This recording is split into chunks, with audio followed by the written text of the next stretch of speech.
Bismillahirrahmanirrahim. Assalamualaikum warahmatullahi wabarakatuh.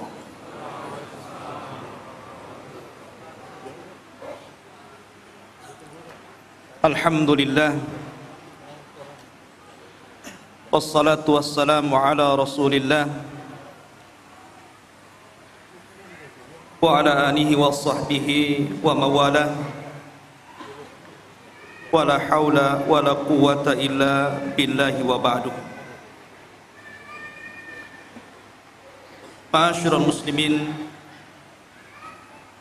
jamaah sekalian yang dirahmati Allah Subhanahu wa taala. Alhamdulillah, pada malam hari ini kembali Allah Subhanahu wa taala pertemukan kita di Masjid Jabal Arafah. Semoga Allah Subhanahu wa taala memberikan pahala kepada yang membangunnya, dan tentunya juga kita yang senantiasa memakmurkannya di masjid yang kita cintai bersama ini. Pembahasan pada malam hari ini adalah pembahasan yang cukup menarik untuk kita bahas, karena bicara tentang akidah, salah satu keimanan kita kepada hari akhir, salah satunya bicara tentang adanya Ya'juj dan Ma'juj. Tetapi kisah Ya'juj dan Ma'juj juga sangat erat kaitannya dengan seorang raja yang sangat besar, yang Al-Quran mengkisahkan walaupun hanya sedikit, yakni tentang Raja Dzulqarnain.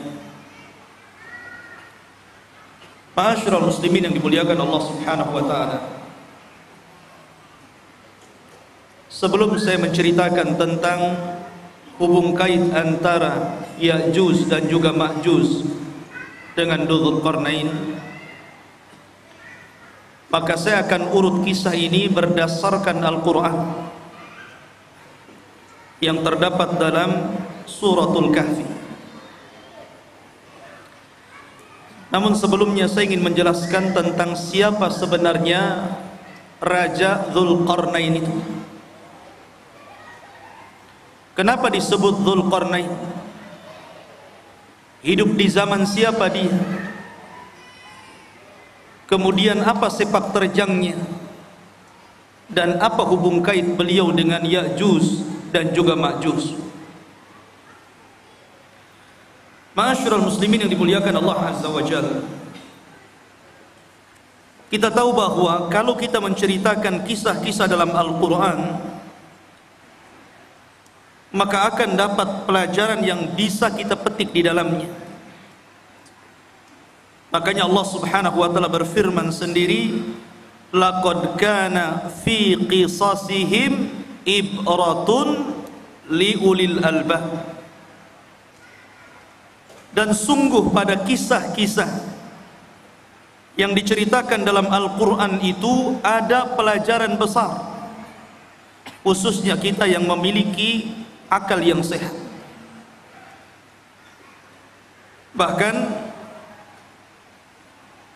salah satu faidah kenapa Allah Subhanahu wa taala banyak mengkisahkan kisah-kisah dalam Al-Quran, berdasarkan firman Allah Azza wa Jalla, wa kullan naqussu 'alaika min amba'ir rusul ma nuthabbitu bihi fuadah.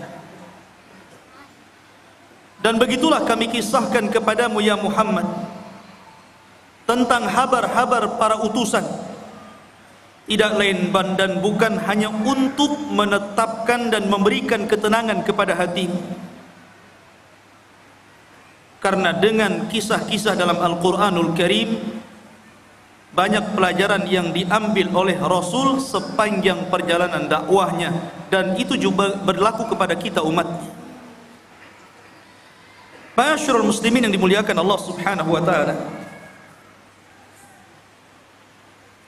bicara tentang kisah Dzulqarnain dulu sebelum kita masuk kepada kisah Ya'juj dan Ma'juj. Kisah Dzulqarnain ini sebenarnya dikisahkan dalam Al-Quran karena ada sebab turunnya. Di zaman Nabi SAW, orang-orang musyrik itu berupaya untuk mencegah dakwah Rasul dengan berbagai macam upaya. Salah satunya dengan cara mencari orang yang cerdas, orang yang berilmu untuk meruntuhkan dakwah. Jadi mencari dalil kepada orang alim, tapi bukan untuk mencari kebenaran, tapi mencari pembenaran untuk meruntuhkan dakwah. Jadi orang-orang musyrik itu orang-orang bodoh, karena tidak diturunkan kepada mereka kitab-kitab dari langit. Berbeda dengan orang Yahudi dan Nasrani, diturunkan padanya Taurat dan Injil. Sehingga orang-orang musyrik ini, pembesar-pembesar mereka datang ke Madinah, kemudian bertanya kepada orang Yahudi tentang sosok orang yang mengaku nabi di daerahnya, maksudnya Nabi SAW. Maka orang-orang Yahudi mengatakan kepada orang-orang musyrik, kalau memang orang yang mengaku nabi di daerahmu betul-betul seorang nabi, tanyakan kepadanya 3 perkara. Kalau dia sanggup menjawab, berarti dia seorang nabi. Tapi kalau dia tidak sanggup menjawab, dustakan kenabiannya. Apa 3 soalan yang akan ditanyakan, yang diajarkan orang-orang Yahudi kepada orang-orang musyrik untuk ditanyakan kepada Rasul? Yang pertama, akhbirna an fityatin dhahabu fi dhahril awal qad kanat lahum qisatun ajibah. Tanyakan kepada orang yang ngaku nabi itu tentang beberapa anak muda di zaman awal-awal yang mereka memiliki kisah yang ajaib. Siapa anak-anak muda itu? Kemudian yang kedua, akhbirna an rajulin tawafan balagha masyariqal ardi wa magharibaha. Tanyakan juga kepada orang yang ngaku nabi itu tentang seorang laki-laki yang berkeliling dunia sampai ke arah barat dan sampai ke arah ujung daripada timur. Kemudian yang ketiga, akhbirna anir ruh wa mahi. Tanyakan juga kepada dia tentang apa itu ruh. Akhirnya orang-orang musyrik sudah mendapatkan apa yang mereka kehendaki untuk ditanyakan kepada Nabi SAW, bukan untuk mencari kebenaran. Tidak. Mereka hanya hendak menghalang-halangi dakwah Rasul saja supaya didustakan manusia. Akhirnya para pembesar Quraisy sesampainya di Mekah, mereka datang kepada Nabi SAW. Mereka mengatakan, ya Muhammad, sesungguhnya kami memiliki 3 soalan. Kalau engkau sanggup menjawab, maka engkau adalah seorang nabi, amanna bik, pasti kami akan beriman kepadamu. Tapi kalau engkau tidak sanggup menjawab, memang engkau ini nabi palsu, pendusta. Akhirnya Nabi SAW mengatakan, silahkan tanyakan saja. Maka kemudian orang-orang musyrik ini bertanya tentang 3 soalan tadi. Saking senangnya Nabi SAW, kalau seandainya Rasul bisa menjawab 3 soalan itu, mereka akan beriman. Nabi SAW menjanjikan dengan kata-katanya, saukhbirukum ghadan, besok saya kabarkan jawabannya. Dan Nabi SAW lupa mengatakan insya Allah. Saking senangnya Nabi SAW sampai tidak mengatakan insya Allah, hanya mengatakan baik, besok saya akan jawab pertanyaan. Rupanya gara-gara Nabi SAW tidak mengucapkan insya Allah, akhirnya Allah uji keesokan harinya tidak ada Jibril yang datang memberitahu jawabannya. 1 hari, 2 hari, 5 hari, 10 hari, sampai 15 hari, sehingga mulai orang-orang musyrik menganggap bahwa Nabi ini seorang pendusta, khianat, janji malah diingkari. Dari situlah Nabi SAW sesak dadanya. Akhirnya pada hari ke-15 malaikat Jibril turun dan menurunkan surah Al-Kahfi, dan ini sebagai jawabannya. Adapun anak-anak muda yang berada di zaman awal yang mereka terjerembab dalam gua, mereka adalah Ashabul Kahfi, yang Allah firmankan am hasibta anna ashabal kahfi warraqim kanu min ayatina ajaba. Apakah engkau mengira bahwa anak-anak muda yang terjerembab dalam Al-Kahfi, gua yang dalam itu, warraqim, raqim itu papan yang ada nama-nama Ashabul Kahfi, itu disebut raqim, dan itu tertera di dinding depan gua Al-Kahfi itu. Dan mereka adalah tanda-tanda kebesaran kami yang luar biasa, yang ajaib. Adapun anak muda yang berkeliling dunia sampai mencapai ujung barat dan ujung timur, ujung selatan dan ujung utara, adalah Dzulqarnain, di mana Allah Subhanahu wa taala berfirman, yas'alunaka an dzil qarnaini qul sa'atlu alaikum minhu dzikra. Mereka bertanya-tanya kepadamu tentang siapa Dzulqarnain.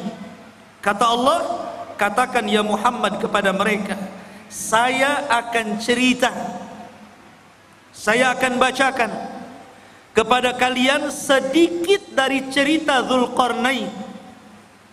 Kata-kata minhu itu menunjukkan sedikit, karena memang Al-Quran tidak panjang lebar menceritakan Dzulqarnain, tidak sebagaimana cerita Ibrahim, cerita Nabi Musa dan yang lainnya, hanya cuplikan kecil. Tapi itu sudah menjawab pertanyaan orang-orang Quraisy. Adapun ruh, maka Allah katakan yas'alunaka 'anir ruh qulir ruhu min amri rabbi. Mereka bertanya tentang ruh, katakan ruh itu urusan Rabbmu. Karena ruh itu sampai hari ini walaupun teknologi sudah canggih, nggak ada yang bisa mendeteksi ruh itu seperti apa. Sehingga ruh itu urusan Allah Subhanahu wa taala. Dari sini ikhwatu fiddin dimuliakan Allah Azza wa Jalla, sebab cerita Dzulqarnain itu dari sebab turunnya ayat ini dari pertanyaan orang-orang Quraisy. Dan subhanallah ikhwan, gaya dakwah orang-orang Quraisy itu ditiru oleh sebagian orang-orang yang tidak suka dengan dakwah. Terkadang ada orang jahil, dia ingin menghancurkan dakwah. Caranya apa? Bertanya kepada orang alim, tetapi yang tidak sepakat dengan orang alim yang hendak dijatuhkannya. Dia hanya minta fatwa saja. Setelah dapat fatwa bukan diamalkan, tapi untuk menjatuhkan lawannya. Makanya banyak orang-orang alim yang alimnya itu bukan untuk memperbaiki manusia, terkadang untuk memecah belah manusia. Dan mereka adalah ulama ulama-ulama yang jelek.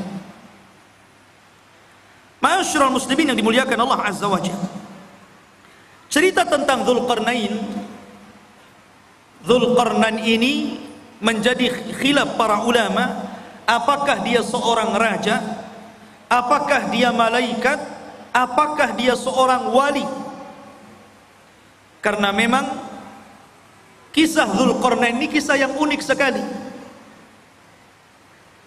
Bahkan Al-Imam Qatadah rahimahullahu ta'ala mengatakan bahwa di dunia ini tidak ada penguasa yang mampu menguasai sebagian besar dunia kecuali hanya 4 orang saja, yang 2 mukmin dan 2 kafir. Pertama, yang mukmin adalah Raja Sulaiman.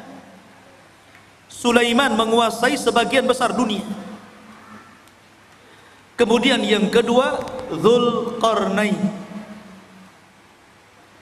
Adapun yang kafir, yang pertama adalah Namrud, dan yang kedua Bukhtun Nasr. Ada yang mengatakan Al-Iskandar Al-Maqduni, tapi yang masyhur adalah Bukhtun Nasr. Dan keduanya kafir, baik Namrud ataupun Bukhtun Nasr yang menghancurkan Palestina itu. Lah salah satunya adalah Dzulqarnain. Dia penguasa yang berhasil menguasai barat dan timur, selatan dan utara, sehingga kemudian menjadi khilaf apakah dia seorang nabi, apakah dia seorang wali, ataukah dia malaikat.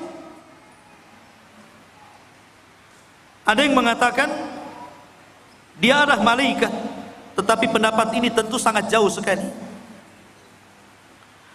Ada yang mengatakan dia seorang nabi berdasarkan zahir Al-Quran, karena dia diperintah Allah untuk menyampaikan wahyu Allah.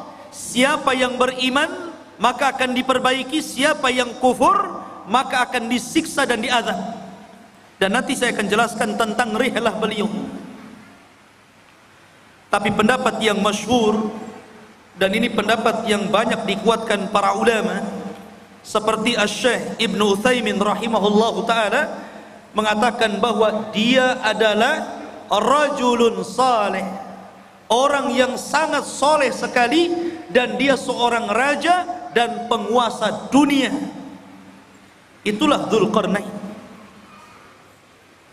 Lalu hidup di masa siapa Dzulqarnain ini? Ada yang mengatakan bahwa Dzulqarnain ini hidup di masa Nabi Khidir, bahwa Khidir pernah berjumpa dengan Dzulqarnain di Baitul Maqdis, kemudian diangkat menjadi menterinya, menjadi penasehatnya. Akhirnya Dzulqarnain pun keliling dunia bersama Khidir. Ada yang berpendapat seperti itu, tetapi pendapat ini dibantah oleh para ulama yang banyak. Apalagi pendapat ini sampai mengatakan Khidir tidak mati sampai hari ini. Kemudian yang kedua, dan ini yang dikuatkan para ulama, juga dikuatkan oleh Imam Ibnu Utsaimin rahimahullahu taala, bahwa Dzulqarnain itu hidup di masa Nabiullah Khalilur Rahman Ibrahim alaihi salatu wassalam. Jadi ia hidup di masa Nabiullah Ibrahim. Bahkan dia pernah tawaf bersama Ibrahim dan juga Ismail di Ka'bah. Bahkan dikatakan Ibrahimlah yang menjadikan Dzulqarnain ini masuk ke dalam agama tauhid. Yang dengan itu akhirnya Dzulqarnain berdakwah keliling dunia. Ini salah satu pendapat Al-Imam Ibnu Utsaimin rahimahullahu ta'ala dalam fatwa Nur ala Darbi, di mana Ibnu Utsaimin mengatakan huwa malikun salihun kana ala ahdil khalili Ibrahim. Dia adalah raja yang saleh, hidup di masa Nabiullah Ibrahim alaihi salatu wassalam, wa yuqalu annahu tafa ma'ahu bil baiti fallahu a'lam. Bahkan dikatakan dia pernah tawaf bersama Ibrahim di Baitullah, Allahu a'lam. Itu perkataan dari Imam Ibnu Utsaimin rahimahullahu taala. Ma'asyiral muslimin yang dimuliakan Allah azza wajalla. Baik, kenapa dia disebut Dzulqarnain? Dzu itu artinya pemilik. Qarnain itu dua tanduk. Kenapa disebut pemilik dua tanduk? Ada yang mengatakan bahwa kenapa raja tersebut digelari pemilik dua tanduk atau dalam bahasa Arabnya Dzulqarnain. Pendapat yang pertama, karena dia memakai mahkota dan dalam mahkotanya itu berbentuk dua tanduk. Jadi ada tanduk dalam mahkotanya dari kanan dan kiri dari tembaga. Ada yang mengatakan disebut Dzulqarnain karena dia pernah dipukul sebelah kanannya kemudian mati dan terluka. Kemudian Allah hidupkan kembali. Kemudian dipukul lagi oleh kaumnya, kemudian mati dan kemudian dihidupkan kembali. Ada yang berpendapat seperti itu, ya terima saja, namanya pendapat. Makanya disebut Dzulqarnain. Ada yang mengatakan karena bentuk kepalanya seperti dua tanduk, ada tanduknya di kepalanya. Dan tentu ini ba'id, sangat jauh. Dan pendapat yang terakhir inilah yang banyak dikuatkan para ulama. Disebut Dzulqarnain karena dia ketika berdakwah mengajak manusia ke dalam tauhid, maka dia berjalan ke arah barat sampai ujung terbenamnya dan ke arah timur sampai tempat terbitnya.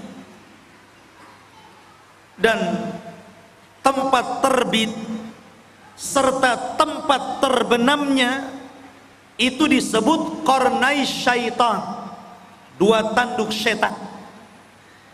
Makanya Nabi SAW melarang jangan sholat ketika terbit matahari dan ketika terbenam matahari, karena ketika itu muncul dua tanduk syaitan.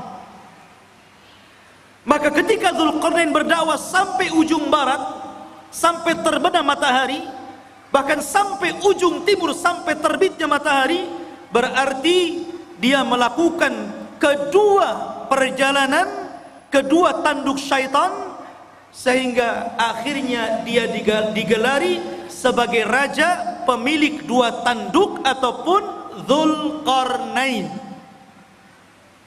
Ini yang paling akrab mungkinnya, yang paling dekat berdasarkan nas Al-Quran. Bagaimana perjalanan beliau ke ujung barat dan timur itu.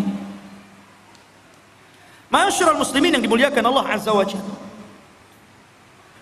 Perjalanan Dzulqarnain ini adalah perjalanan yang luar biasa. Seorang raja yang seluruh kekayaannya, seluruh hidupnya hanya untuk mengajak manusia kepada tauhid. Makanya kalau kita cerita para raja, saya kira di negeri kita saja cerita para raja banyak ya. Ada Raja Majapahit, ada raja ini, raja itu. Di negeri kita paling banyak cerita raja itu. Kata Syekhul Islam Ibnu Taimiyah rahimahullahu taala, sesungguhnya apabila kita cerita tentang Raja Dzulqarnain, sesungguhnya tidak ada kisah yang lebih indah, yang lebih baik melebihi kisahnya Raja Dzulqarnain. Karena banyak ibrah dan pelajaran. Bahkan kisah Dzulqarnain ini sangat menginspirasi bagi dakwah Nabi SAW.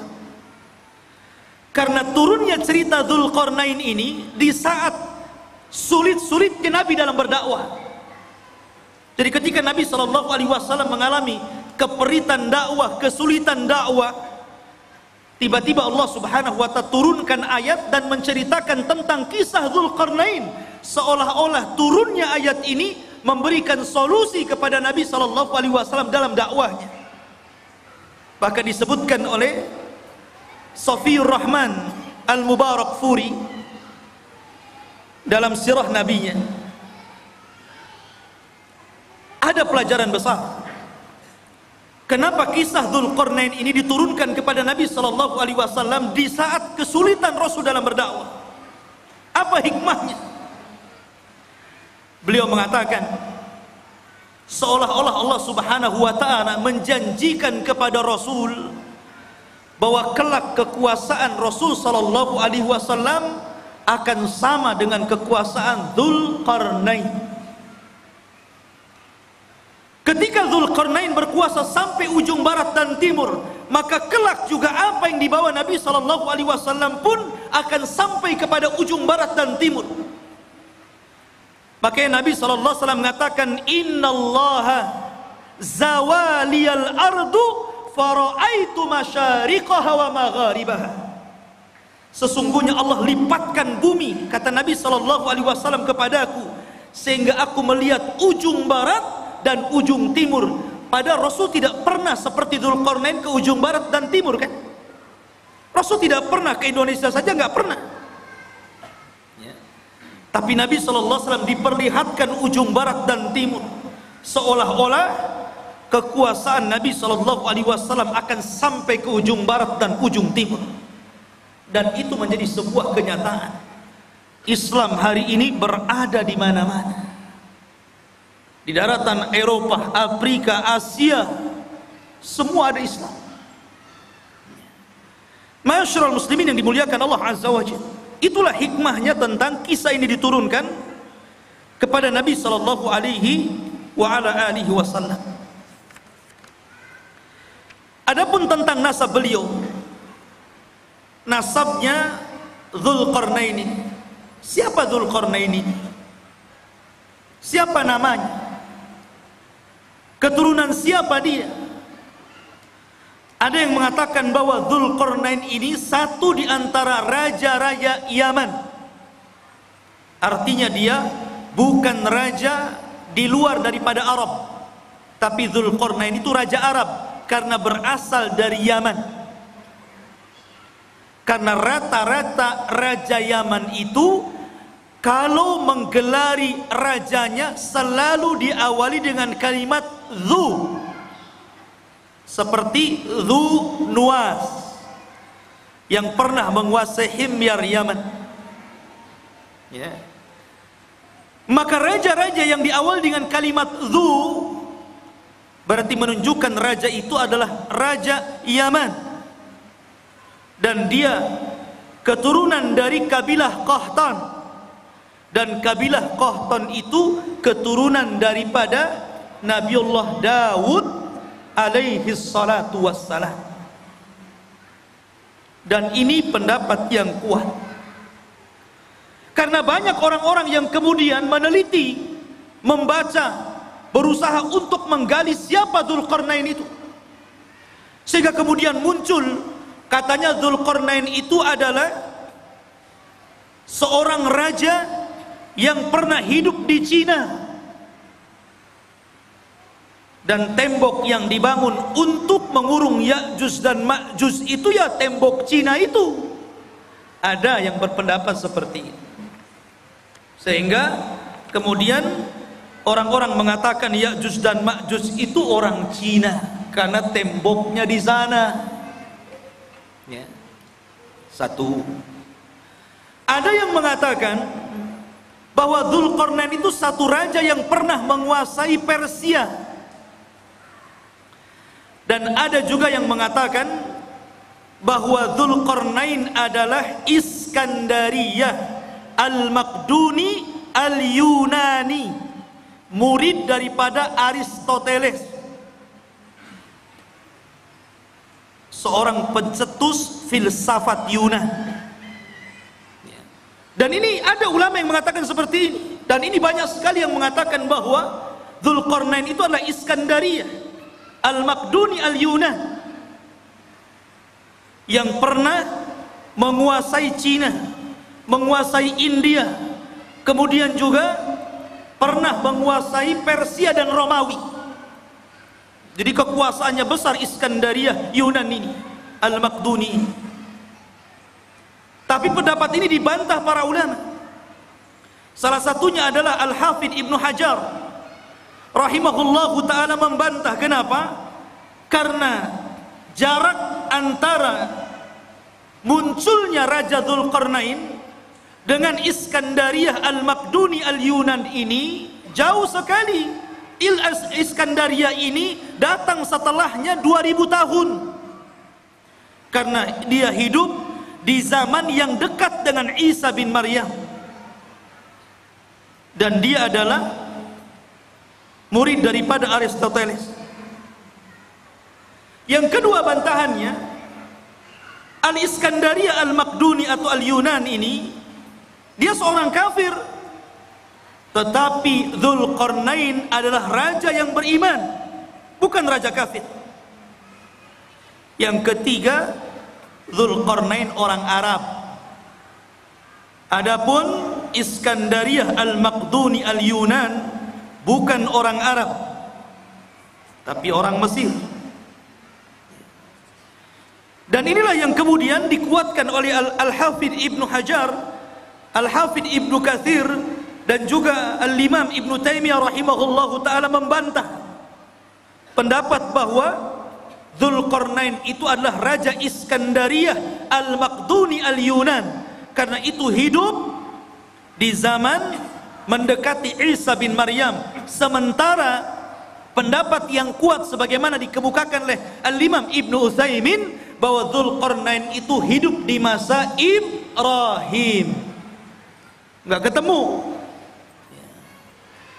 Dari sini Dzulqarnain, Raja Iskandariyah lah. Tidak ada hubung kait antara Iskandariyah dengan Dzulqarnain. Ada sebuah asar dari turjumanul Quran Abdullah bin Abbas radhiyallahu an, walaupun asar ini fihi nazar, ada pandangan para ulama, bahwa usia dakwah daripada Dzulqarnain itu 500 tahun, 500 am. 500 tahun dia berdakwah. Dan wajar, karena usia zaman dulu kan panjang-panjang, lain dengan usia umat sekarang. Pakai di zaman itu pernah ada seorang wanita menangisi anaknya yang meninggal. Dia menangis di kuburan karena meninggal anaknya. Saking sayangnya kepada anaknya, dia menangis di kuburan. Akhirnya dikatakan kepada ibu tersebut, "Kenapa Anda menangis wahai ibu?" Maka ibu itu mengatakan, "Ya, aku baru saja kemalangan, anakku meninggal dunia. Baru saja anakku meninggal dunia dan aku sedih karena peninggalannya." Akhirnya kemudian ditanyakan, "Berapa usia anakmu yang meninggal itu?" Maka ibu tersebut mengatakan, "Sittina sana, 60 tahun." 60 tahun masih bayi. Di zaman dulu. Kalau di zaman sekarang janggutnya sudah sampai pusar, dah kakek. 60 tahun dah mau mati. Ya kan? Akhirnya orang ini mengatakan, "Jangan sedih wahai ibu, karena kelak akan datang sebuah umat yang usianya itu baina sittuna was sab'in, baina sittina was sab'in, antara 60 sampai 70 tahun saja, dan itu usia kita umat Islam." Maka sang ibu tersebut sontak saja kaget dan merasa heran dan mengatakan, "Lau a'tanillahu umrahum," kalau Allah berikan umur mereka yang 60 tahun kepadaku, aku akan jadikan 60 tahun itu untuk sekali sujud kepada Allah Subhanahu wa ta'ala. Lihat, ya usia dulu panjang-panjang, sehingga wajar kalau Dzulqarnain juga keliling dunia sampai 500 tahun, berarti usianya di atas itu kan. Ini satu cerita, namanya asarnya fihi nazar, ya bisa benar bisa salah, karena ada penelitian tentang riwayatnya.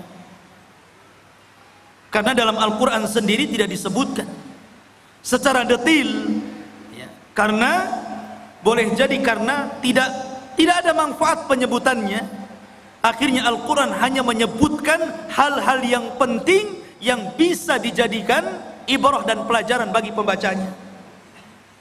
Taib. Itu sedikit muqaddimah tentang siapa Dzulqarnain itu. Di dalam Al-Quranul Karim, tepatnya surah Al-Kahfi, ayat yang ke-83. Ayat yang ke-83 Allah katakan, Yas'alunaka an dzil qarnaini. Mereka bertanya-tanya kepadamu ya Muhammad tentang siapa Dzulqarnain itu. Qul sa'atlu alaikum minhu dzikra. Katakan ya Muhammad, saya akan bacakan kepada kalian minhu, dari sedikit kisahnya saja. Dzikra, penyebutannya tidak banyak, hanya sedikit. Dan begitulah Allah Subhanahu wa ta'ala. Terkadang Allah Subhanahu wa ta'ala menyebutkan kisah-kisah para nabi. Ada yang panjang lebar, dari kecil, remaja, dewasa sampai tua dijelaskan. Seperti Ibrahim alaihi salatu wassalam, seperti Nabiullah Musa alaihi salatu wassalam, diceritakan dari kecil sampai tua. Ada yang diceritakan secara global saja. Salah satunya adalah kisah Dzulqarnain, hanya cuplikan saja.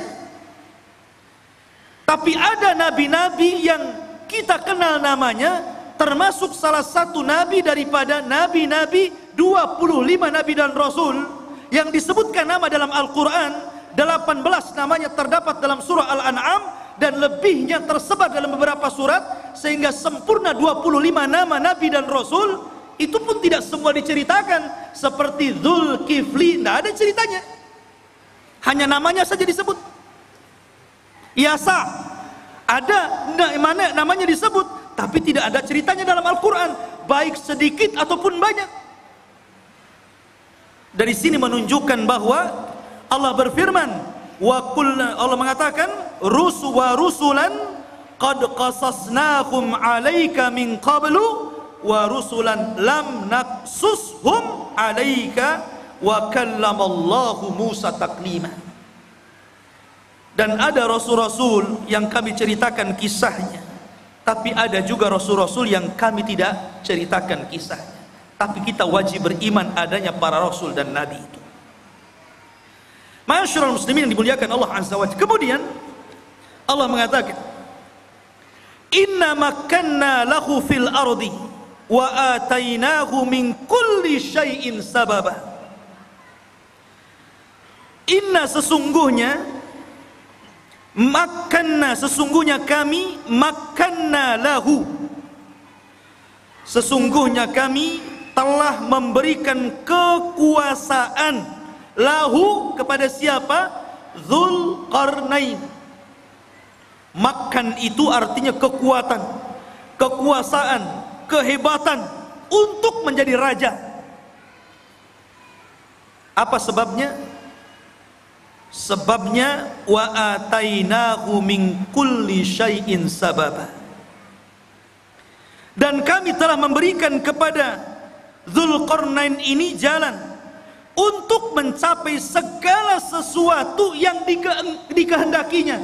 Jadi kalau Sulaiman ingin membangun sesuatu, dia sudah punya para arsiteknya. Kalau dia ingin menyerbu sebuah kaum, sudah siap para tentara-tentaranya. Kalau dia ingin membuat pengairan, kalau di Batam mungkin kayak ATB gitu kan, sudah ada ahli airnya. Kalau ingin membuat jalan, sudah ada ahli jalannya. Kalau ingin membuat persenjataan, sudah ada ahli senjatanya. Pokoknya segala sesuatu yang dikehendaki Dzulqarnain ada jalannya, dan Allah Subhanahu wa ta'ala berikan kepada Dzulqarnain untuk kepentingan dakwah. Nih yang menjadikan Allah makanna lahu fil ard, kami berikan kekuasaan yang besar di permukaan bumi kepada Dzulqarnain itu. Dan ini sebuah pelajaran bahwa kalau seorang penguasa ingin berkuasa dengan kuat, dan tidak bisa ditumbangkan, maka dia harus mengikuti firman Allah Azza wa Jal, wa atainahu min kulli syai'in sababa. Dia harus punya orang-orang pakar-pakar, harus dekat dengan dia, pakar ekonomi, pakar politik gitu kan, pakar hubungan antara dalam negeri dan luar negeri, dan pakar-pakar yang lainnya. Kalau dia memiliki pakar-pakar itu dan sesuai dengan bidangnya, maka dia akan kokoh menjadi penguasa. Tapi kalau dia kemudian mencomot menteri asal saja, yang penting bapak senang umpamanya ya, atau mengambil orang-orang dekat yang penting mendukung dia, nah itu tidak akan inna makkanna lahu fil ardh. Jadi betul-betul harus orang-orang ahlinya seperti Dzulqarnain, baru penguasa itu akan kuat kekuasaan. Kemudian Allah mengatakan fa'atba'a sababa, maka mulailah Dzulqarnain mengikuti satu jalan. Ingat, perjalanan Dzulqarnain dalam berdakwah ini banyak sekali,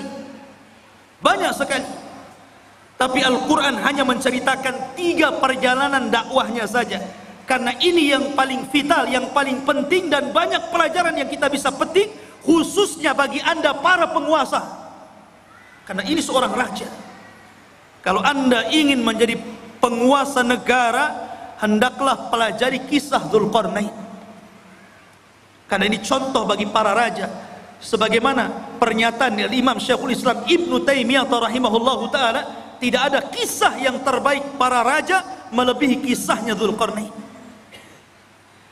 Perhatikan perjalanan pertama. Allah mengatakan, hatta idza balagha maghribasy syamsi wajadaha taghrubu fi ainin hamiyatin wa wajada indaha qauman qulna ya Dzulqarnain imma an tu'adziba wa imma an tattakhidha fihim husna fa amma qala amma man zalam fa sawfa nu'adzibuhu thumma yuraddu ila rabbih fayu'adzibuhu adzaban nuqra. Perhatikan ini perjalanan pertama Raja Dzulqarnain, hingga apabila dia telah sampai ke tempat terbenam matahari. Ketika dia sampai kemana? Ainin. Ain itu maksudnya lautan. Hamiyatin maksudnya yang bentuknya seperti lumpur hitam. Jadi beliau mengarah ke arah barat karena terbenam matahari di situ. Terbenam matahari di mana? Di barat. Pertama kali perjalanan Dzulqarnain kemana? Ke arah barat. Dia berjalan ke arah barat. Dan di sini Allah mengatakan ainin hamiyah, maksudnya lautan yang menghitam seperti lumpur hitam. Karena begini ikhwan, matahari itu awalnya putih, kemudian semakin mengarah ke barat menjadi kuning, kemudian semakin tenggelam menjadi merah, kemudian ketika tenggelam menjadi hitam karena muncul malam. Itulah disebut ainin hamiyah. Dan disitulah ujung daripada barat, karena sudah tidak ada jalan lain, sudah ujungnya, selebihnya nggak ada tanah lagi, lautan semuanya. Lah Dzulqarnain sampai di ujung barat. Disitulah Dzulqarnain, ikhwan, ini Dzulqarnain itu berjalan ke sana kemari hanya untuk memperbaiki. Dan ini percontohan penguasa, percontohan presiden, percontohan seorang raja. Walaupun Dzulqarnain itu sudah kaya raya, kaya harta, kaya jabatan, kaya pasukan, buat apa lagi? Sudahlah, duduk-duduk saja, kan begitu. Sekarang saja seperti itu, baru menjabat maaf, baru sekelas wali kota atau bupati saja gitu kan. Kadang-kadang kalau safar kemana-mana tidur saja. Udah sampai, sudah. Dia nggak tahu jalannya bolong, ada polisi tidurnya, jalannya rusak tuh nggak tahu dia. Harusnya jangan tidur lihat, wah ini jalan perlu diperbaiki, ini jalan nggak bagus nih. Kemudian melewati desa-desa, ini kayaknya ada ketertinggalan, harus dimajukan nih. Harusnya seperti itu. Ya. Lah Dzulqarnain ini, dia kalau masuk ke sebuah desa dan desa itu ada ketertinggalan, dimajukan. Apa yang kalian butuhkan? Kalian butuh kedokteran? Kami letakkan di para dokter, ajarkan mereka kesehatan. Kalian perlu untuk pembangunan, nih saya letakkan arsitek, ajari mereka bagaimana cara membangun rumah dan gedung. Jadi sifatnya seperti itu. Dzulqarnain ini hanya memperbaiki, kalau sudah baik tempat tersebut, daerah tersebut, diletakkan orang-orangnya, kemudian dia jalan lagi. Sampai akhirnya, sampai di ujung barat, ketemu sebuah kaum yang tidak punya agama. Kaum yang zalim, dan tidak ada kezaliman yang paling besar melainkan kesyirikan. Kaum yang sangat pendosa, melakukan keharaman, pencuri, pembunuh. Lah Dzulqarnain ini mendapatkan kaum di arah barat seperti itu. Makanya Allah mengatakan di dalam ayat ini, ya Dzulqarnaini, wahai Dzulqarnain, wahai Raja Dzulqarnain, imma an tu'adzib wa imma an tattakhidha fihim husna. Terserah engkau. Apakah engkau mau menghukum orang-orang jahat ini, orang-orang zalim ini, orang-orang yang tidak beriman ini, ataukah engkau ingin berbuat baik kepada mereka? Terserah. Maka Dzulqarnain mengatakan, amma man zalam, adapun orang yang zalim, adapun orang yang menyekutukan Allah, yang suka membunuh, yang suka mencuri, yang suka melakukan keharaman, fasawfa nu'adzibuhu, kami akan azab dia, kami akan hukum dia, thumma yuraddu ila rabbih, setelah itu kami serahkan kepada Rabbnya, fayu'adzibuhu adzaban nuqra, kelak Rabbnya akan mengadab, boleh jadi lebih dahsyat dibandingkan azabku kepada mereka.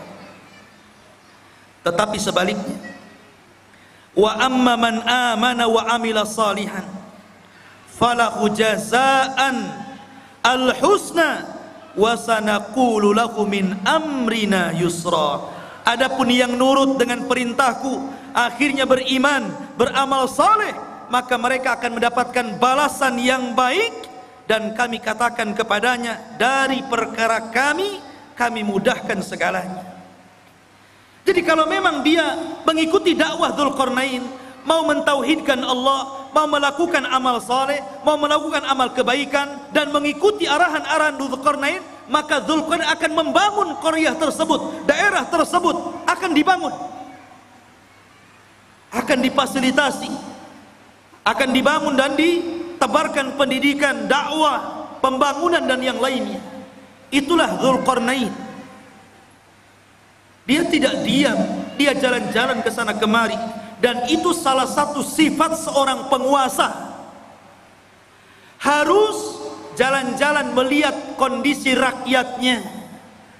Lihat Ibnul Khattab, Umar Ibnul Khattab, malam-malam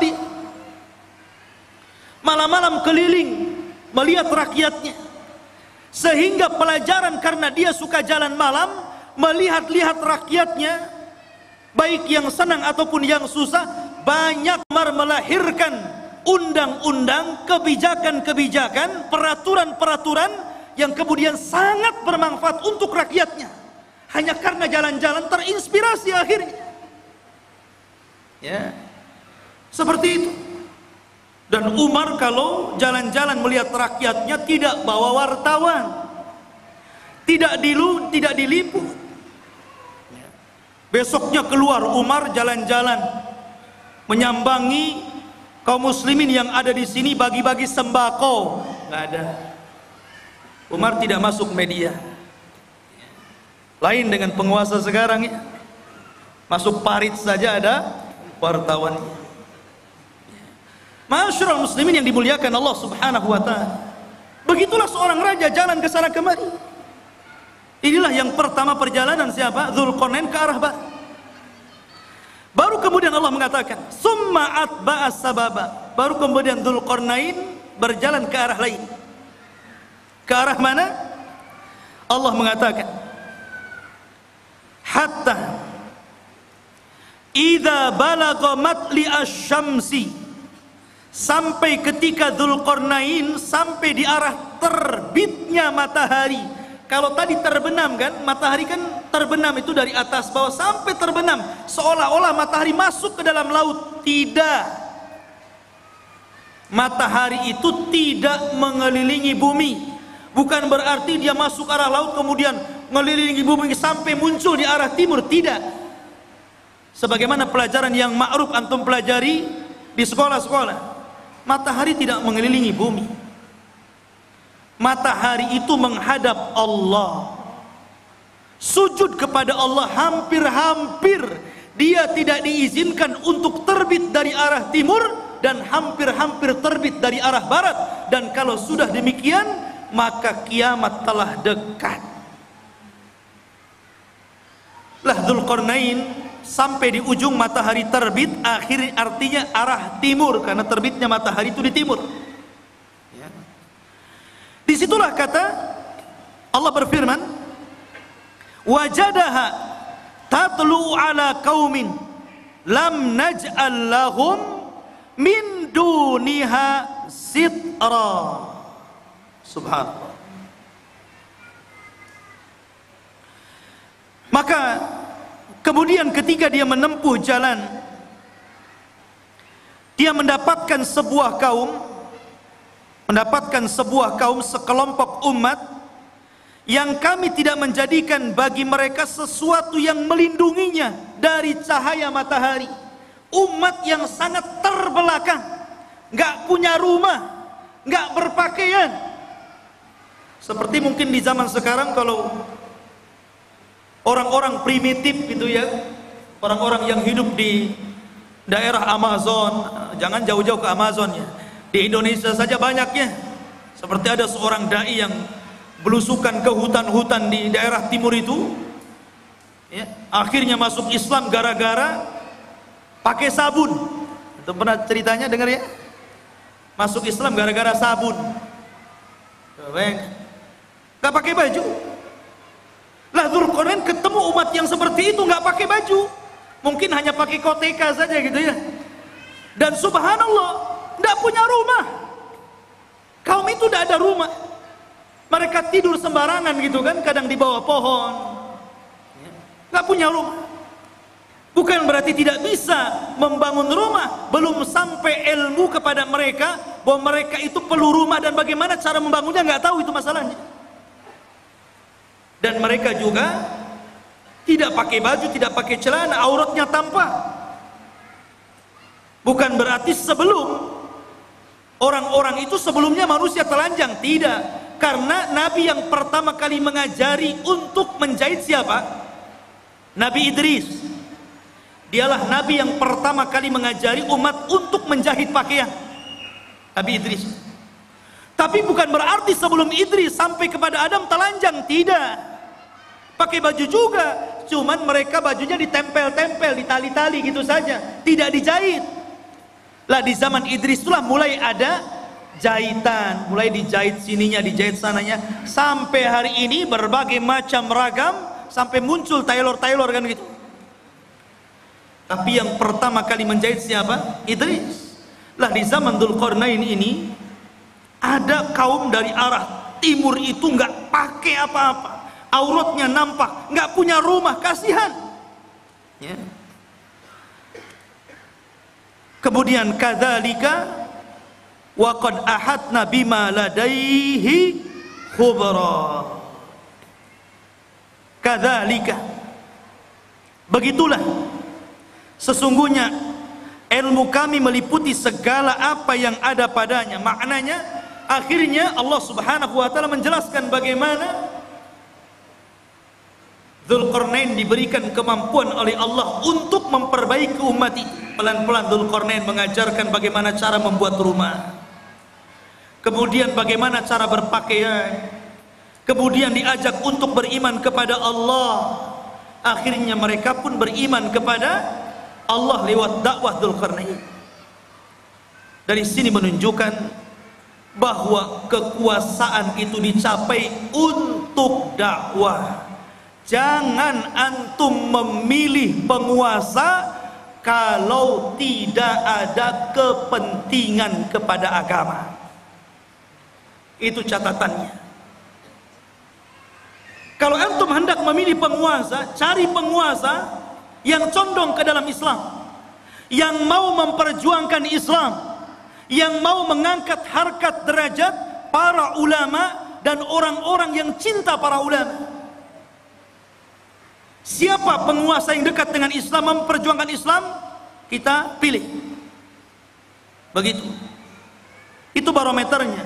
Kita tidak mengatakan si A ataupun si B, satu ataupun dua, tidak.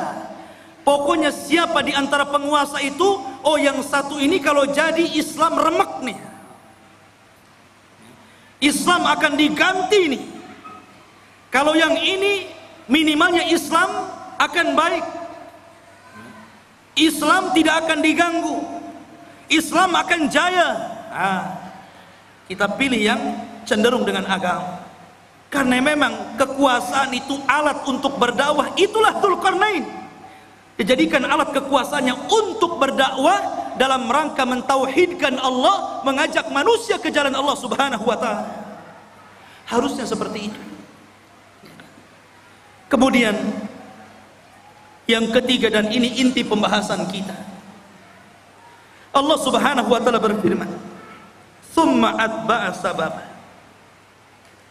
Kemudian Dzulqarnain memilih jalan yang selanjutnya. Setelah ke barat, kemudian ke timur, sekarang ke utara atau ke selatan. Tapi Allah tidak mengatakan utara atau selatannya, antara dua arah itu.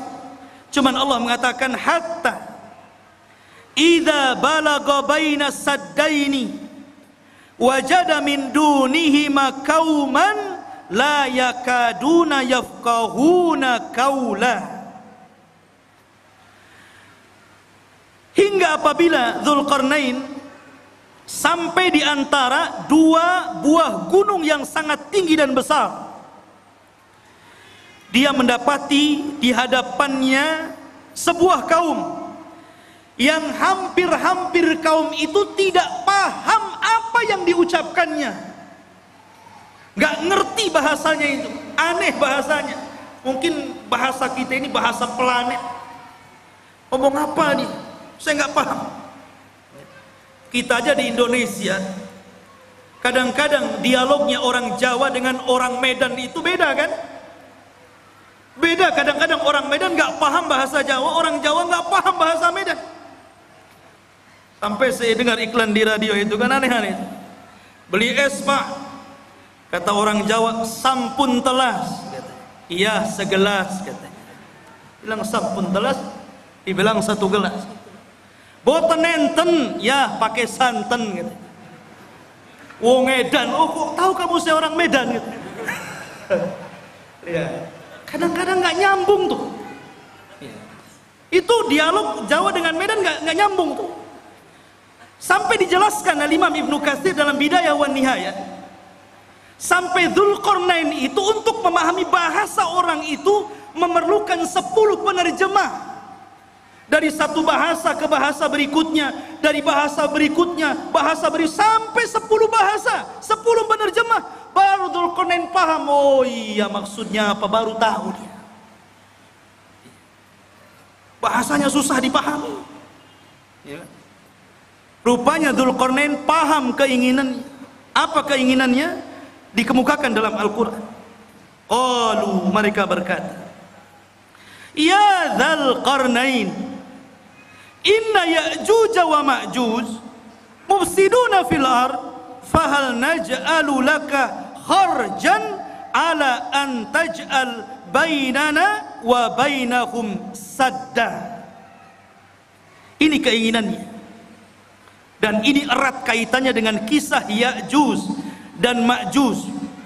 Dan inilah kisah Dzulqarnain yang ada hubungannya dengan kita kaum muslimin. Kisah yang terakhir ini, pertemuan Dzulqarnain dengan kaum yang terakhir ini adalah kisah yang sangat erat kaitannya dengan kita kaum muslimin.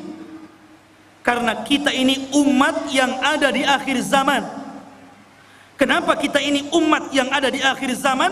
Pertama, karena tidak ada nabi setelah Rasul sallallahu alaihi wasallam. Maknanya tidak ada umat selain umat Nabi sallallahu alaihi wasallam.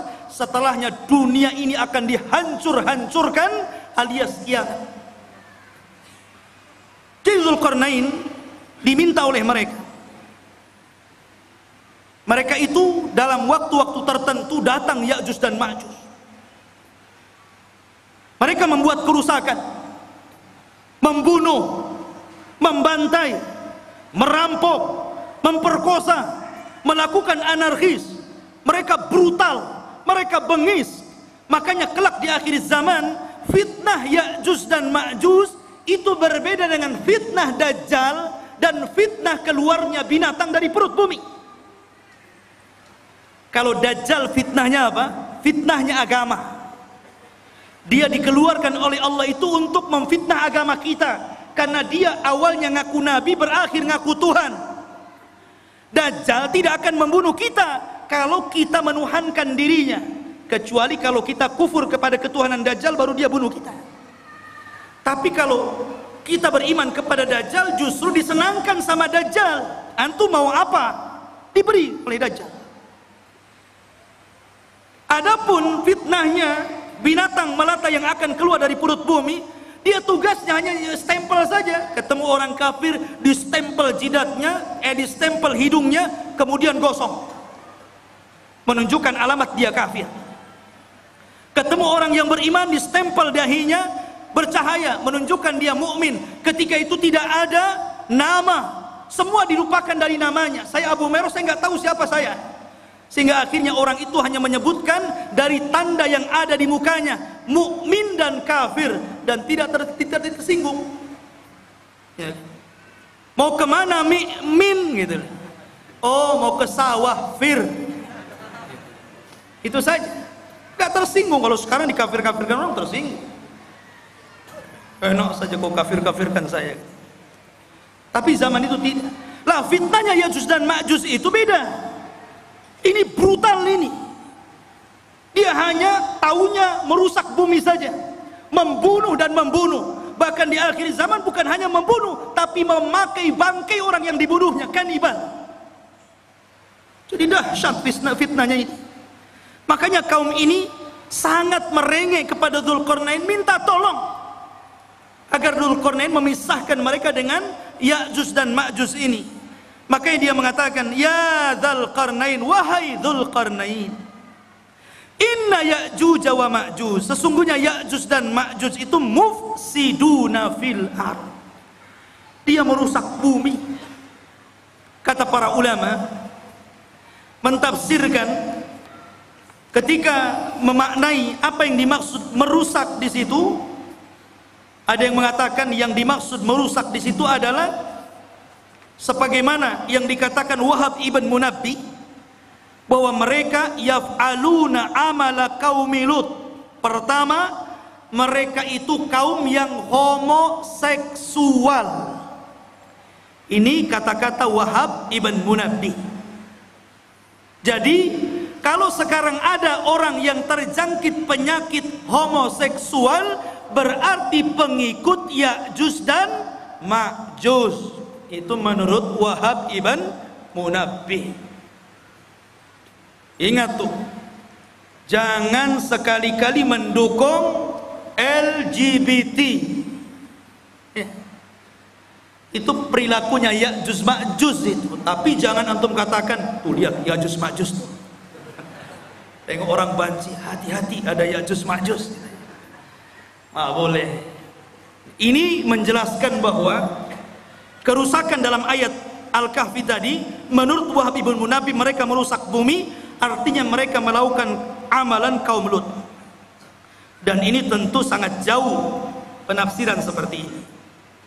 Ada yang mengatakan seperti Atha Al-Khurasani mengatakan, annahum kanu yaqtulun, mereka suka membunuh. Dan juga dikatakan Muqatil ibn Sulaiman, annahum kanu ya'kuluna nas, mereka membunuh dan memakan orang yang dibunuhnya kanibal. Menurut Muqatil ibn Sulaiman. Dan boleh juga digabungkan tiga-tiganya. Mereka suka melakukan amalan kaum Lut, dan mereka suka membunuh, membantai, dan mereka juga kanibal, memakan orang yang dibunuhnya alias kanibal. Itulah kerusakannya Ya'juj dan Ma'juj. Ada orang makan orang? Di zaman sekarang kan ada juga ya. Di YouTube itu daerah mana itu? Pasar jual beli daging orang. Ngeri juga ya. Khawatuf ini muliakan Allah Azza wa Jalla. Maka mereka mengatakan,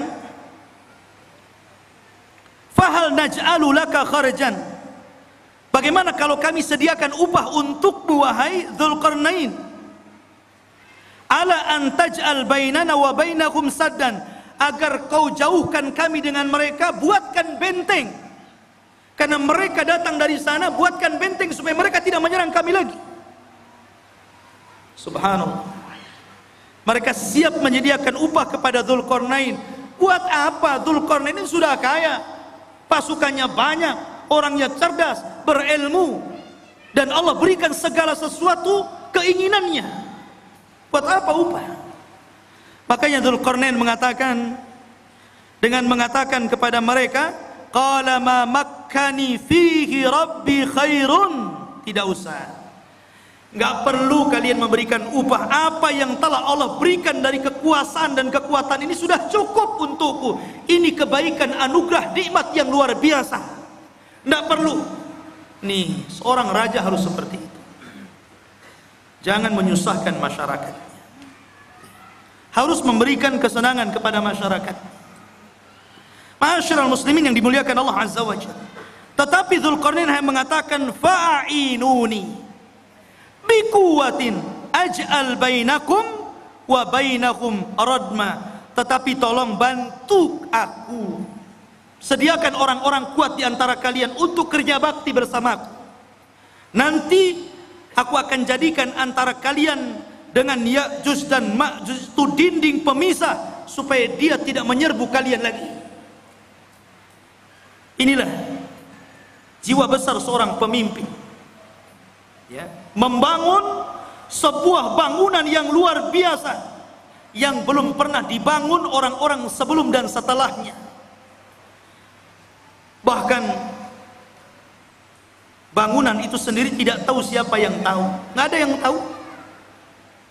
Sampai sekarang kan nggak ada yang tahu, walaupun berbagai macam ilmuwan meneliti dengan kecanggihan alat-alat di zaman sekarang, dengan teknologi transportasi yang memudahkan mereka untuk berpindah satu negeri ke negeri yang lainnya, sampai sekarang masih gaib, masih belum ditemukan, agak-agak kira-kira saja, mungkin di sini, mungkin di situ. Sampai-sampai Imam Ibnu Katsir meriwayatkan sebuah kisah Raja Abbasiyah, di mana Raja Abbasiyah itu mereka mengirimkan pasukan untuk mencari di mana bentengnya yang dibangun Dzulqarnain ketika mengurung Ya'juj dan Ma'juj. Mengirim delegasi, dan dikatakan oleh Raja Al-Wathiq ketika itu sebagai penguasanya, sebelum kau ketemu benteng itu jangan pulang. Akhirnya berangkat tuh pasukan itu dari satu negara ke negara berikutnya, dari satu daerah ke daerah berikutnya, menyeberangi lautan, menyeberangi gunung, dan begitu seterusnya, sampai akhirnya selama 2 tahun baru ditemukan benteng tersebut. Tapi Ibnu Katsir sendiri tidak menyebutkan sanad riwayatnya, sehingga tidak bisa dijadikan pegangan kisah ini. Allahu a'lam ada di mana. Yang jelas sudah ada, ya. Walaupun sebagian para ulama seperti Lajnah Daimah dan juga Syekh bin Baz rahimahullahu taala, ketika ditanya tentang di mana sebenarnya benteng yang dibangun Dzulqarnain itu, yang mengurung padanya Ya'juj dan Ma'juj dan akan keluar di akhir zaman, maka Syekh bin Baz hanya mengatakan min kibalil masyriq, Dari arah timur maksudnya kota Madinah. Kalau antum berada di Madinah, ke arah timurnya. Kemudian diisyaratkan ke daratan Cina. Ke daratan Cina. Ya. Ada yang mengatakan bahwa benteng itu terletak di daerah daratan Armenia. Ada yang mengatakan Azerbaijan di daerah Georgia, ya. Itu sebagian ulama mengatakan seperti itu. Tetapi sekali lagi tidak bisa ditegaskan seperti itu. Cuman dari arah timur. Apakah Cina? Tidak. Ya'juj Ma'juj bukan Cina. Walaupun ada sebagian orang yang melihat ciri-ciri daripada hadis Rasul, kok ciri-ciri itu melekat kepada orang-orang Asia. Orangnya pendek, mukanya bulat, matanya sipit. Jangan-jangan saya boleh? Bukan. Ya'juj dan Ma'juj itu belum keluar. Kalau Cina sudah keluar dari dulu, ya. Di mana-mana. Dia belum keluar. Dan dia di balik tembok. Dan kelak akan dikeluarkan Allah di akhir zaman. Bukan sekarang, di akhir zaman. Karena Ya'juj dan Ma'juj itu Allah keluarkan setelah Allah hancurkan bentengnya, itu ketika setelah Isa bin Maryam turun, itu pun pasca terbunuhnya Dajjal. Dajjal dibunuh dulu, baru setelah itu selang beberapa waktu Isa dan kaum muslimin diuji lagi oleh Allah, tiba-tiba runtuh daripada apa yang sudah dibangun Dzulqarnain, sadnya ini, bendungannya ini, bentengnya ini. Akhirnya dari situ min kulli hadabin yansilun, maka mereka keluar dari benteng itu seperti bah yang turun dari bukit, saking banyaknya gitu. Keluar semuanya. Karena dalam riwayat Abdullah bin Umar radhiyallahu an, di antara mereka Ya'juj dan Ma'juj itu dikisahkan bahwa tidak mungkin mati seorang Ya'juj dan Ma'juj itu kecuali kalau seandainya mereka telah mendapatkan 1000 keturunan baru mati, ya. Jadi kalau seandainya keturunannya sudah 1000 baru dia mati. Itu dalam sebuah athar. Makanya wajar kalau jumlah mereka banyak. Ketika Adam alaihi salatu wassalam dipanggil oleh Allah dan mengatakan, ya Adam, akhrij bi'thanna. Wahai Adam, keluarkan utusan-utusan neraka. Adam kaget, ya Rabb, wa ma bi'thun nar? Apa utusan neraka itu? Maka Allah mengatakan, setiap 1000 penduduk neraka, keluarkan satu orang dan masukkan ke dalam surga. Artinya 999 masuk neraka dan 1 masuk surga. Ketika itu Allah mengatakan kepada Adam, 1 dari kalian dan 999 dari Ya'juj dan Ma'juj. Jadi jumlah mereka banyak. Jadi kalau antum mau perang dengan Ya'juj dan Ma'juj itu, 1 dari antum dikeroyok dengan 999 Ya'juj dan Ma'juj. Kira-kira menang atau keok tuh? Antum 10 orang saja mati antum. Apalagi 999 lawan 1 kan gitu. Lain kalau antum lawannya pakai rudal.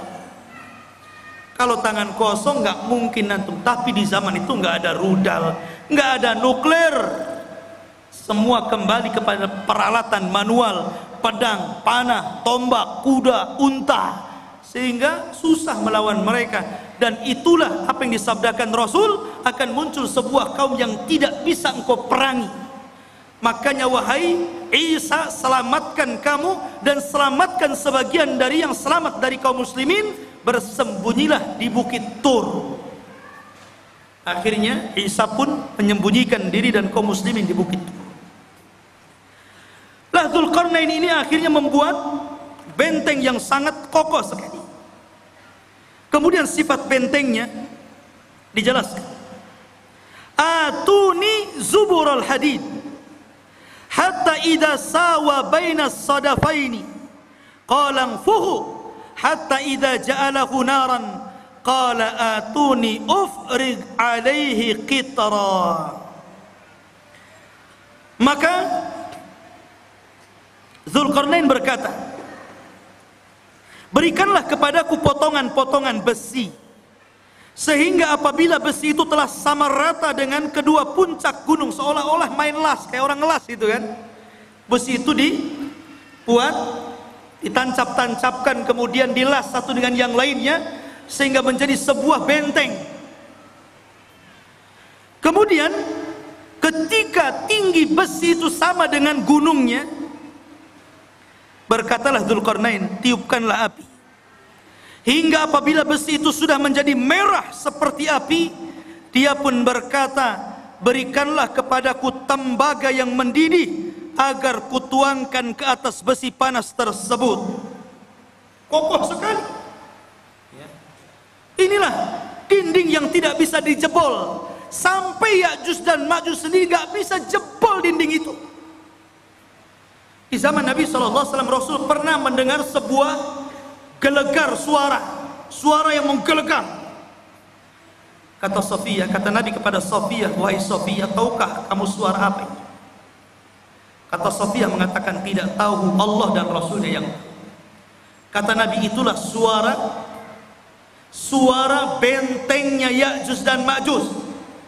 Dan dia berhasil melubangi. Kemudian Rasul menyebutkan seperti ini, dia sudah bisa melihat kita dari lubang seperti ini. Jadi Ya'juj dan Ma'juj itu sudah bisa melubangi seperti ini, kata Rasul, ngeker dari dalam. Ini Abu Fulan, ini Abu Fulan, ya. Dikeker. Dan subhanallah, karena kokohnya benteng itu, Ya'juj Ma'juj itu setiap hari melubangi untuk keluar dari situ. Jadi kalau di pagi hari dia datang dengan kumpulan-kumpulan arsitek khusus yang lubangi gua itu dari kalangan Ya'juj dan Ma'juj, mereka ngebor tuh dengan alat yang mereka punya. Ketika sudah kecapean gitu kan, hampir mereka sedikit lagi, dan waktu sore mereka kemudian kembali ke rumahnya. Besoknya bolongan itu balik lagi ke asalnya. Dan seperti itu hampir mereka putus asa karena tidak bisa melubangi dan tidak bisa keluar dari gerbang. Sampai akhirnya di akhir zaman, ketika pemimpin Ya'juj dan Ma'juj itu hendak memimpin untuk melubangi dan keluar dari benteng itu, kata pemimpinnya, besok kita akan kerja lagi, insya Allah. Pemimpinnya diilhamkan untuk mengucapkan insya Allah. Subhanallah, ketika pemimpinnya diilhamkan untuk mengucapkan insya Allah, jebol benteng itu.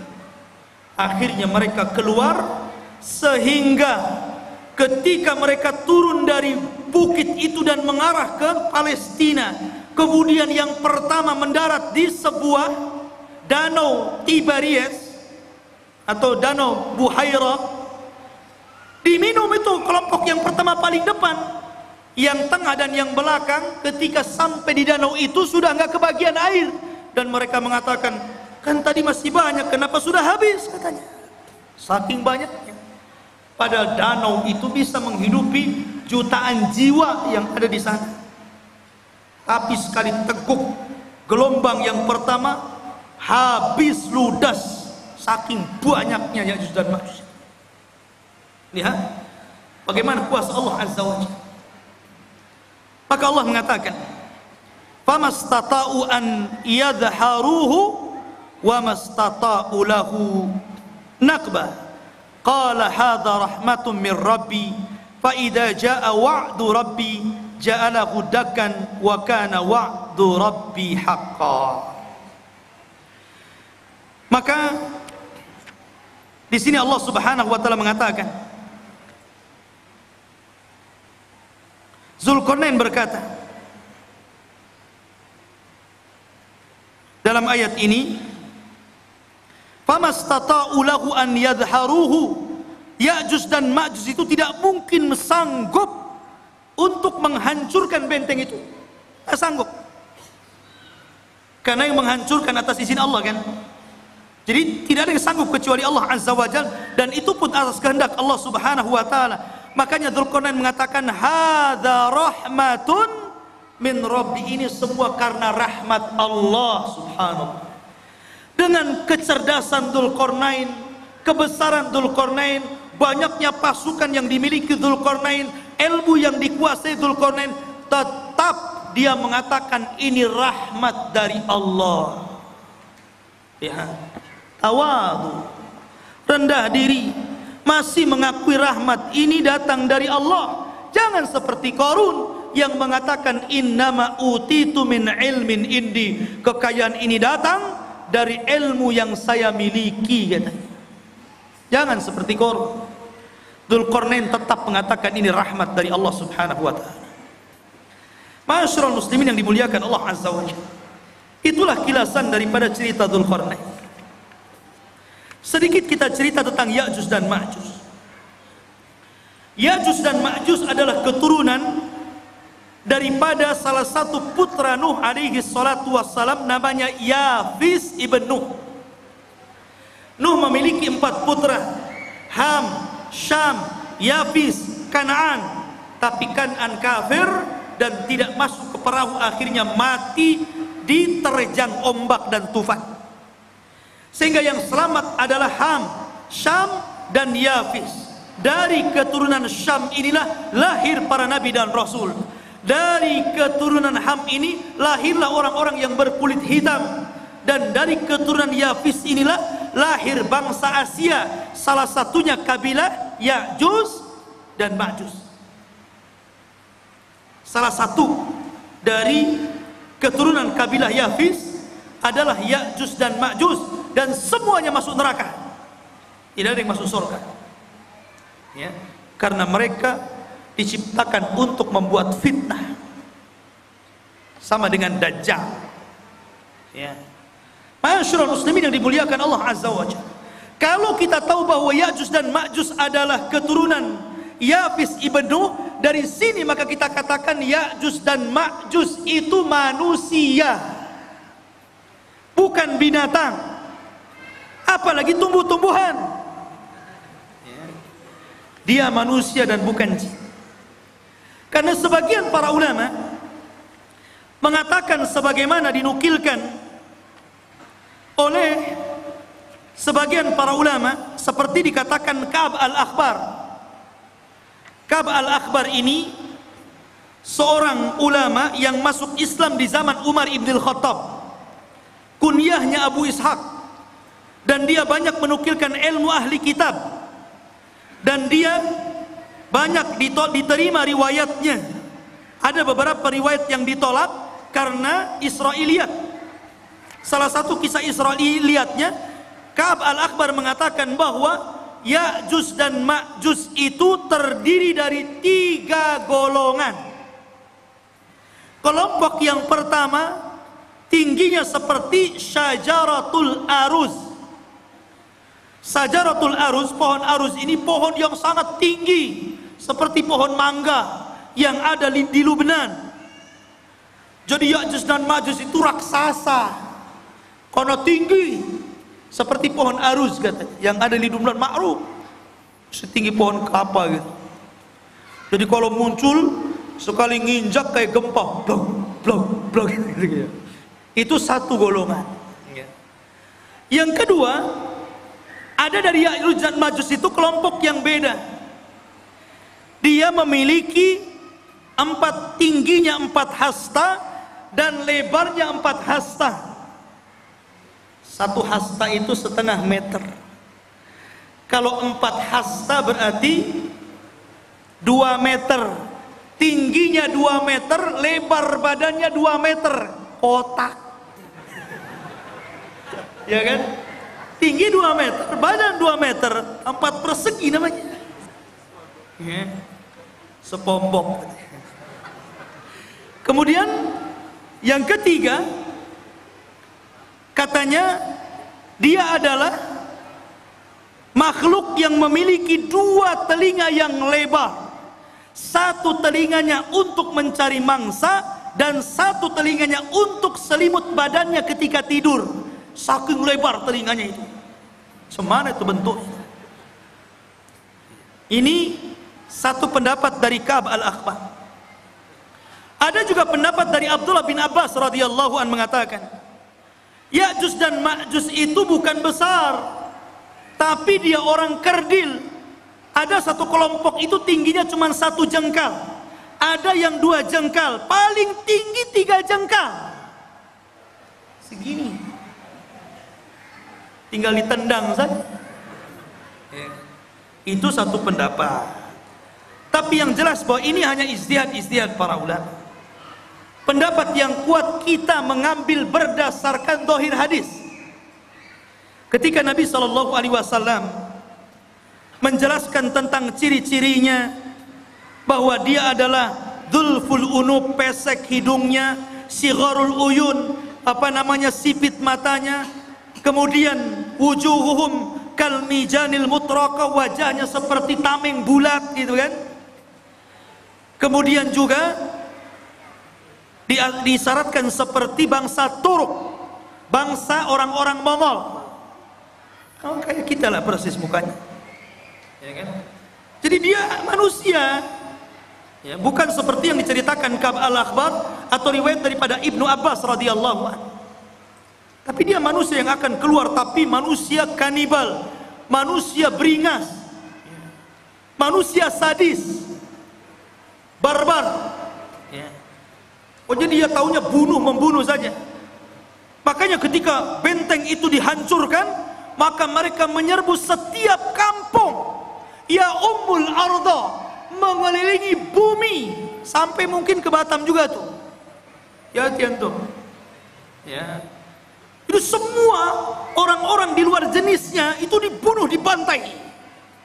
Sehingga ketika itulah Allah memerintahkan kepada orang-orang yang beriman dan Nabi Isa alaihi salatu wassalam agar bersembunyi saja, jangan dilawan karena tidak akan menang. Sehingga ketika Ya'juj Ma'juj merasa mereka sudah membantai seluruh umat manusia yang ada di bumi, dan mereka merasa sudah yakin membantai semuanya, mereka pun sombong dan mereka mengatakan, qad qatalna man fil ard sanaqtuluhu man fis sama. Kami sudah membunuh orang yang ada di bumi, sekarang giliran kau yang ada di langit, sekarang ku bunuh kalian, katanya. Akhirnya mereka mengarahkan tombak dan panahnya ke langit. Kemudian dilesatkan tombak dan panahnya itu, subhanallah, merupakan sebuah tanda-tanda kebesaran Allah. Sekarang ikhwan, kalau antum lempar panah ke langit, sampai mana kekuatan antum melempar itu? Walaupun rudal sekalipun, sampai mana coba? Ada batasnya kan? Tapi oleh Allah sengaja disedot panah itu. Jadi panahnya itu terus disedot sengaja sampai ke dalam awan, sampai dah nggak kelihatan lagi. Dari situ Allah kembalikan panah dan tombak, dan sengaja ujung-ujungnya seolah-olah dilumuri darah, seolah-olah orang yang di langit sudah mati. Akhirnya ketika panah dan tombak itu kembali ke bumi, yakin mereka sudah membunuh orang yang di langit dan orang yang di bumi. Lengkaplah kesombongan mereka. Dari situlah, karena kesombongan mereka lah akhirnya Allah subhanahu wa ta'ala menghancurkan mereka. Dengan cara apa? Berperang? Tidak ada sanggup yang memerangi. Tapi Allah kalau menghancurkan sebuah kaum, bagi Allah itu mudah. Ketika Allah menghancurkan orang-orang yang hendak menghancurkan Ka'bah dari Abrahatul Asram dan pasukan gajahnya, cukup mengirim burung laut. Ketika Allah subhanahu wa ta'ala memberikan azab kepada orang-orang yang kufur, yang disebutkan dalam surah Al-Kahfi, pemilik 2 kebun, yang kebun itu kayak sorga. Kalau masuk ke kebun itu bawa keranjang, tidak perlu dipetik, keluar, masuk kebun, keluar sudah penuh keranjangnya. Kayak sorga, kufur mereka. Akhirnya Allah mengadab kaum tersebut dengan cara apa? Mengutus tikus sebesar kucing. Ada tikus sebesar kucing? Ada. Tikus Jakarta. Bukan, antum jangan kotor otaknya. Tikus-tikus got itu kan gede itu ya. Antum tahu tikus got itu? Itu kalau ketemu kucing, kucingnya yang lari. Ya. Jadi dikeluarkan tuh tikus-tikus menggerogoti apa? Sad Ma'rib, bendungan Sungai Ma'rib digerogoti. Akhirnya hancur bendungan itu. Kemudian airnya meluluhlantakkan sebuah negeri yang sangat subur, negeri Sabah itu. Dan tidak ditanami kecuali sedikit, akhirnya semuanya menjadi rata. Dan tidak ada yang tersisa tumbuhan kecuali hanya pohon bidara, sidrin, dan beberapa pohon yang tidak ada manfaat. Begitu juga ketika Allah menghancurkan Ya'juj dan Ma'juj. Apa yang Allah kirim? Allah tidak kirim buaya, baik buaya laut atau buaya darat. Allah tidak kirim harimau, Allah tidak kirim gajah, tapi Allah kirim ulat, nagab, dun. Itu yang dikirim. Ketika Ya'juj dan Ma'juj tertidur di malam hari, rupanya Allah kirim ulat kemudian masuk ke dalam tengkuknya. Ketika ulat itu masuk ke dalam tengkuknya dan menjadi virus dalam badannya, tiba-tiba satu Ya'juj dan Ma'juj mati dan meninggal dunia, seperti antum mematikan gardu listrik, satu mati, mati semuanya. Ya kan? Jadi satu Ya'juj Ma'juj mati, mati semua. Subhanallah. Ya. Tetapi yang kerepotan Nabi Isa, cemana membuang bangkainya setiap satu jengkal ada di permukaan bumi. Akhirnya kemudian Isa berdoa agar Allah membersihkan bangkai-bangkainya. Dikirimlah burung seperti burung-burung unta, sebesar burung-burung unta itu, sebesar unta, dikirim. Kemudian diambil jasadnya dan dilempar entah berantah di mana, di laut mana. Dan ketika itu banyak binatang-binatang yang memakan makanan daging bersyukur kepada Allah Azza wa Jalla. Mereka menjadi kenyang dan gemuk karena banyak bangkai Ya'juj dan Ma'juj di mana-mana. Akhirnya setelah dibuang oleh burung-burung tersebut, Allah menurunkan hujan karena barakah doanya Nabi Isa. Dengan hujan itu akhirnya mengguyur langit, bumi yang kotor dengan bangkai, sisa-sisa bangkai darah dan nanahnya, dan dibuang ke lautan. Akhirnya bumi menjadi subur kembali, dan Isa pun hidup beberapa tahun setelahnya, dan itulah kehidupan yang paling indah sepanjang kehidupan manusia. Ini diantara cerita The King Zulkarnain Fas Ya'juj dan Ma'juj. Mudah-mudahan ada manfaatnya. Subhanakallahumma wa bihamdika asyhadu an la ilaha illa anta astaghfiruka wa atubu ilaik. Allahu ta'ala. Assalamualaikum warahmatullahi wabarakatuh.